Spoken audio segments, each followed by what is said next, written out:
Hi, today we're going to talk a little bit about this book, Infinite Goodness, Joseph Smith, Jonathan Edwards, in the Book of Mormon. The title comes from a phrase that's common to both the Book of Mormon and to the writings of Jonathan Edwards. It's not found in the Bible. And that was just one of several hundred non-biblical words and phrases that appear in the Book of Mormon that also appear in the work of Jonathan Edwards, but not in the Bible because they're non-biblical. And that's what led me to inquire into this whole topic of influences on Joseph Smith. Uh, as I point out in the book, when early on, I think it was in 1835, Joseph was asked about the restoration, and he said beginning at the age of 6. Well, the age of 6 was when he had his leg surgery, which was nearly fatal, and it was at that point he became a religious seeker. And for the roughly 3 years that he was incapacitated on crutches and so on, he was reading a lot of religious material, among them the works of Jonathan Edwards. Jonathan Edwards had a set of his works. First of all, I should explain, Jonathan Edwards lived in the 1700s. He died in the mid-1700s. But he was a very influential minister and author. The LDS audiences don't know much about him, but other Christians do. Here's an example of a reader's guide to his work. Here's an encyclopedia about Jonathan Edwards that you can get if you're interested. But you need to learn more about him. In fact, in this book, I have a short biography to introduce Jonathan Edwards to LDS audiences because he's been largely misrepresented by a lot of LDS scholars.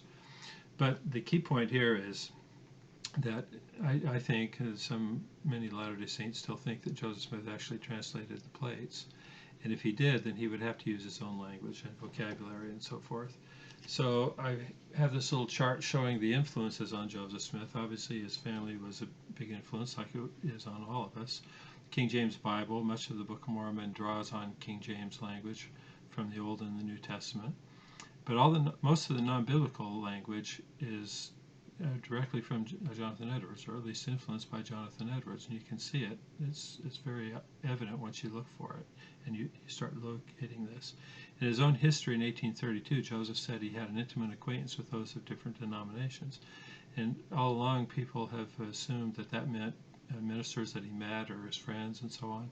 But it also, in my view, referred to the people that he was reading. He was very familiar with Christian authors and writers, and that came out in his later years as well. And so I think it's an exciting new way to understand the Book of Mormon when he makes references in the text in the Book of Mormon to things like natural man is an enemy to God. Jonathan Edwards gave an entire long sermon talking about how the natural man is an enemy to God. So if you're familiar with that sermon, the King Benjamin's teaching about that has a lot more significance. I compare it to the Law of Moses, because the Book of Mormon refers to the Law of Moses but never explains what it is. You have to read the Bible in order to understand those references.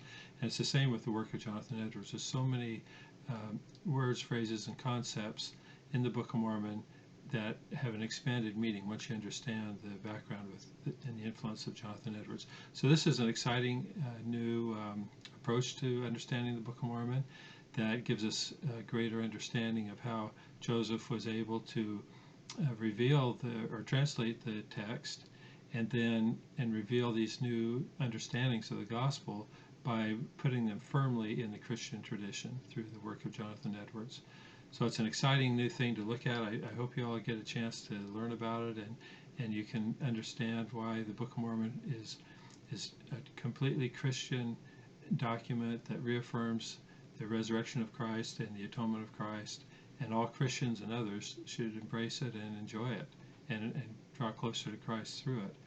And I think Latter-day Saints will be able to better understand their Christian brothers and sisters by understanding the influence of Jonathan Edwards also. So happy reading.